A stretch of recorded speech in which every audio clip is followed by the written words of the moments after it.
Class 12 subject biology. आपका chapter चल रहा है 4 रिप्रोडक्टिव हेल्थ, जनन स्वास्थ्य, जो एनसीईआरटी पर आधारित है। पार्ट 1 आपको भी इसके पहले बताया गया था। इस समय आपको पार्ट 2 बताया जाएगा, जिसमें आपका टॉपिक 1 है भारत वर्ष में जनसंख्या विस्फोट के कारण।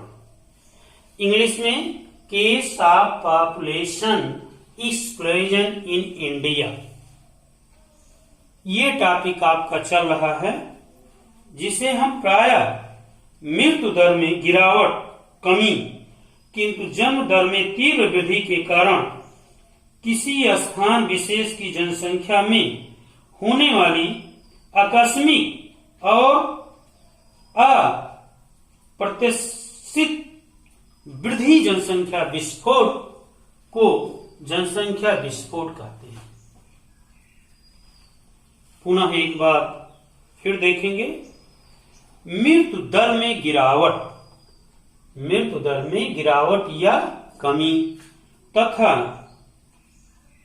विशेष जन्म दर में वृद्धि होने के कारण हम जनसंख्या विस्फोट कहते हैं। इसके अंतर्गत पहला है पॉइंट कम आयु में विवाह, जिसे चाइल्ड मैरिज कहते हैं।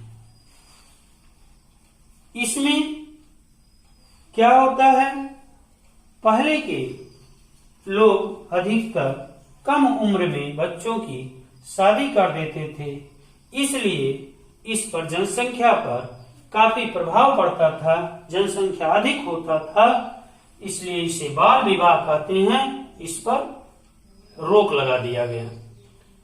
सेकंड टॉपिक है संयुक्त परिवार प्रणाली, अर्थात जब काफी परिवार होते हैं, संयुक्त होते हैं, माता पिता उनके कई बच्चे जब होते हैं, तो उससे शिक्षा में कमी आ जाती है, जिससे जब शिक्षा में कमी आ जाती है, अशिक्षित हो जाते हैं लोग, तो आगे की तरफ ध्यान नहीं देते हैं, जिससे जनसंख्या वृद्धि को बढ़ाने लगते हैं, जो जनसंख्या विस्फोट का एक कारण बन जाता है, जिसे संयुक्त परिवार प्रणाली कहते हैं। तीसरा पॉइंट है पुत्र का महत्व।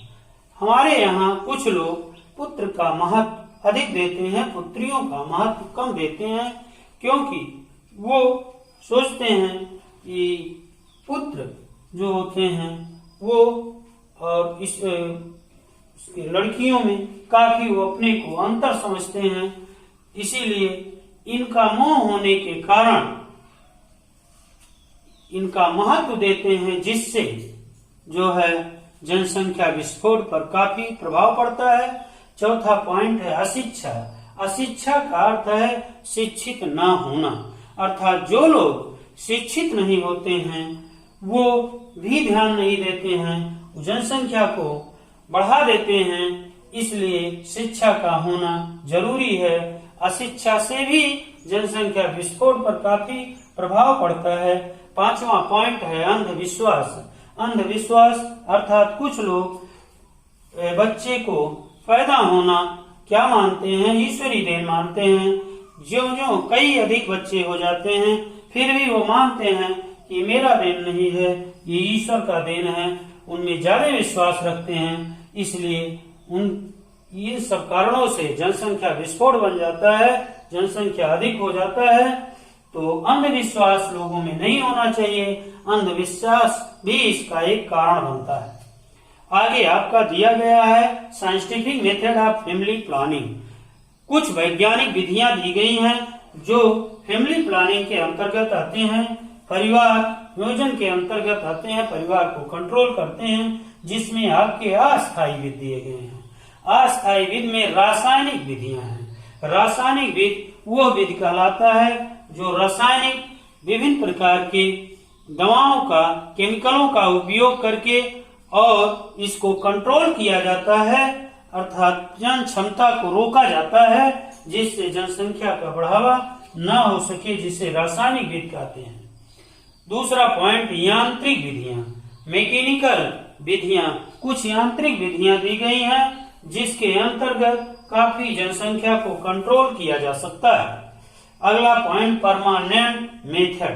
परमानेंट मेथड मीन्स अस्थायी विधियां आती हैं जिसके अंतर्गत वैसेक्टोमी आता है।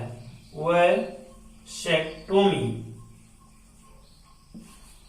इसके अंतर्गत जो पुरुष होते हैं, पुरुषों का जो स्पर्म ट्यूब होता है, उस ट्यूब को, उस नलिका को काट कर बांध देते हैं जिससे स्पर्म का स्खलन ना हो सके। जब स्पर्म का स्खलन नहीं होगा अर्थात ओवरी से संपर्क नहीं होगा तो जो है जाइगोट का निर्माण नहीं होगा अर्थात शिशु का निर्माण नहीं होगा।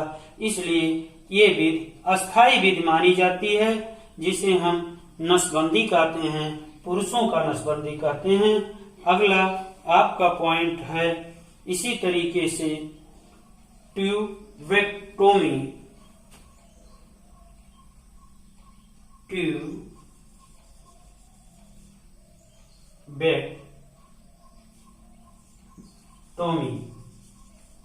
जिसे स्त्रियों का नसबंदी कहते हैं। इसमें जो ओव्यूम ट्यूब होता है उसको काट कर बांध देते हैं जिससे ओव्यूम का निर्माण नहीं हो पाता, और जब ओव्यूम का निर्माण नहीं होगा तो स्पर्म से नहीं मिलेगा तो नए संतति का उत्पत्ति नहीं होगा। इसलिए इसे अस्थायी विधि मानते हैं। तो एक पुरुष नसबंदी होता है, एक स्त्री नसबंदी होता है।